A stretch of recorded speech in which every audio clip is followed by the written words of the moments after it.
The day my mom sold my car without telling me, I didn't even find out from her. I found out from a stranger's Instagram post, standing next to my red Ford Mustang with the caption, "New ride. Got it for a steal." I grew up in a small Ohio town where people knew more about your life than you did. My mom, Rebecca, was one of those women everyone called a saint. She worked double shifts, baked pies for church fundraisers, and smiled at every neighbor. But inside our house, she had a different face. My dad left when I was 14. Since then, my mom acted like I owed her my life for not abandoning me too. I wasn't ungrateful. I worked 2 jobs through college to help pay rent, bought groceries, and even fixed her old Chevy when it died in the middle of winter. But no matter what I did, it was never enough. When I finally landed a steady job as a nurse in Columbus, I decided to buy something for myself for once. My first car, a cherry red 2016 Ford Mustang. It wasn't brand new, but to me, it was freedom on 4 wheels. I paid every cent of it with my own money. Mom said she was proud, but there was something in her eyes. A flicker of envy. Still, I brushed it off. I wanted to believe we were past all that. I'd park it in front of our little house, shining it up on Sundays while she watched from the porch. I thought we were building stability together again. I thought this time would be different. When Mom lost her part-time job at the grocery store, I covered the bills for a few months. I told her, "Don't worry, Mom. I've got us." But the more I helped, the more she expected. She'd borrow cash for emergencies. That somehow turned into new clothes, salon visits, and dinners out with her friends. Still, I didn't say anything. I just kept paying, telling myself she'd raised me alone, that she deserved comfort. Then one week, she told me she was going to visit her friend, Marla, in another town. She took my car keys, saying her own Chevy was acting up again. I didn't think twice about it. She'd borrowed it before.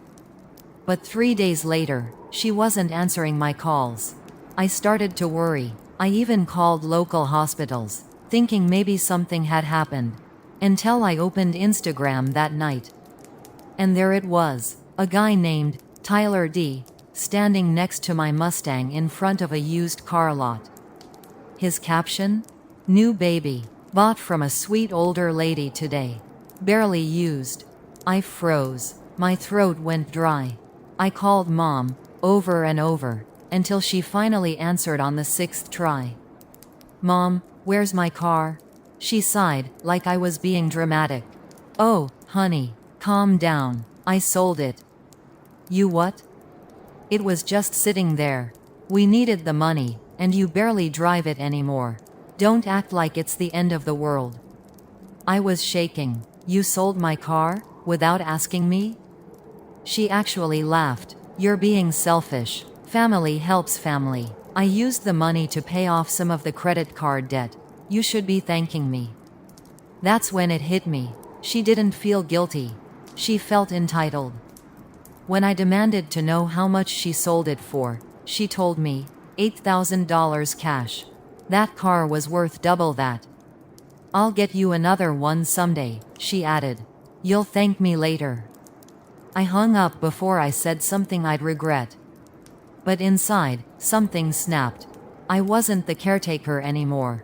I wasn't her safety net. I was done being used. The next morning, I called the local dealership listed on the guy's Instagram tag.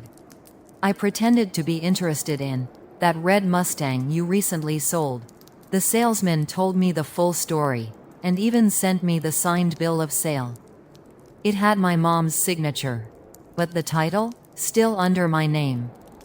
That's when I realized, legally, she couldn't have sold it at all. So I filed a police report. They told me it would take a few days to process, but they'd contact the buyer. In the meantime, I didn't tell Mom anything. I acted normal. She walked around the house like she'd done me a favor, bragging about handling our finances like an adult. 3 days later, I got a call from Officer Daniels. They'd located the car and confirmed it was still registered to me. The dealership was forced to return it to its rightful owner, me. When I pulled into the lot to pick it up, the same salesman met me. He said, "Your mom told us it was hers. We're sorry about the mess." I just smiled. Don't be. Karma's just getting started. That night, I came home to find Mom sitting at the table, clutching an envelope. "You called the police on me?" she snapped. "I didn't have a choice," I said quietly. "You committed fraud." She slammed the envelope down. "You embarrassed me in front of everyone. The neighbors know. The church knows." "I don't care who knows," I said. "You sold my car like it was a yard sale item. You don't get to play the victim now." Tears welled in her eyes. "After everything I did for you." I cut her off. "No, after everything I did for you. I paid your bills, covered your debts, and trusted you. You didn't sell my car because you needed money. You sold it because you couldn't stand that I was finally independent." Her face twisted. "You think you're better than me now?" I shook my head. "No, Mom. I just finally realized I don't owe you my life." She stared at me like she didn't recognize me anymore. Then she said the last thing I ever expected. "Well, maybe I'll just move out then." I nodded. "Maybe you should." And she did.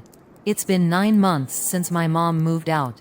I still drive that same red Mustang, the one she tried to erase from my life. Every time I see it in my driveway, I'm reminded that love without respect isn't love at all. Mom occasionally sends me short texts.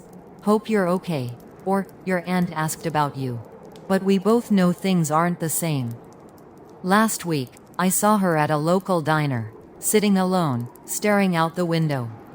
I thought about saying hi, but then I remembered the silence that followed my kindness for years. So I paid my bill, got in my car, and drove off quietly.